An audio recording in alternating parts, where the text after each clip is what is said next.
Welcome to the Parents Getting Started tutorial video for Parent Planet. To begin with, we're going to go over some settings that we think are a good way to start. Simply click the settings icon in the top left corner of the screen, then touch User, and then most of the first settings we'll be going over are all on this screen. First, start by touching Contact Info. Then, confirm that your information is correct, make any changes that you need to here, and click the Done button in the top right corner of the screen. Next, we'll confirm the child information by clicking Kids.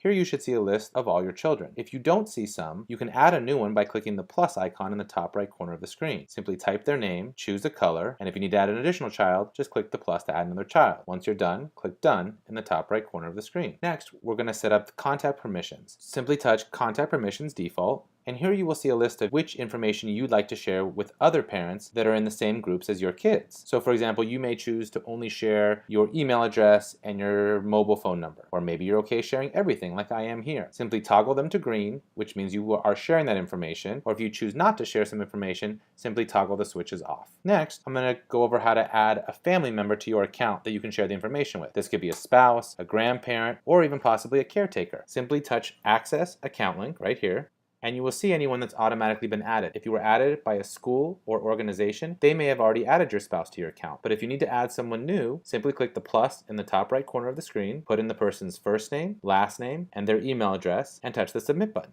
That's it. Next, I'll show you how to turn on or off email delivery. You'll see it right here in the middle of the user section of the settings screen. It says email delivery, and there's a toggle switch. By default, it's on so that you'll get every new event and message in an email. But if you decide that you don't need that because you're getting push notifications and you have everything in the Parent Planet app, we've given you the ability to turn off this email delivery, and then you won't receive any more emails from Parent Planet about new events and information that are added to the groups that your children are in. Next, I'm just going to show you how to create a new event for your family. From any of the main screens, simply click the plus icon in the top right corner of the screen. Then choose Schedule Event, then select a group, and choose your family group.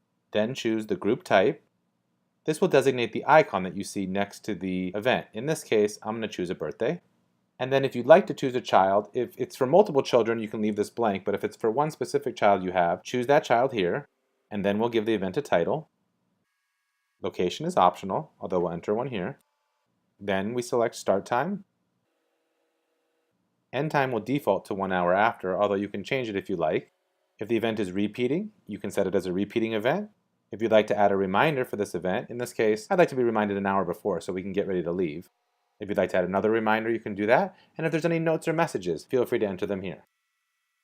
When you're finished, simply click Done in the top right corner of the screen. And now you've created an event. If you'd like to set a reminder on an event that you received, simply touch on that event, and you'll see options for reminder and second reminder right here. To add a reminder, simply click on one of the reminders and choose the desired time you'd like to be reminded before the event. Also from this detail screen of an event, you can add an event to your calendar. Here you see Calendar and the option to add to. If I touch that, I'll see my calendars on my phone and I can choose the one I'd like to add this event to. And now the event's been added to my native calendar on my phone so that I can see it whenever I go into my phone's calendar. Lastly, we're going to show you how to sync all the events from a specific group. So for example, if all the events from your children's classroom are really important and you want to make sure that they automatically get added to your phone's calendar, from any of the main screens, you click the settings icon, go into User, click Activities, and then choose the child that's in the group that you'd like to auto sync with, and then select the group.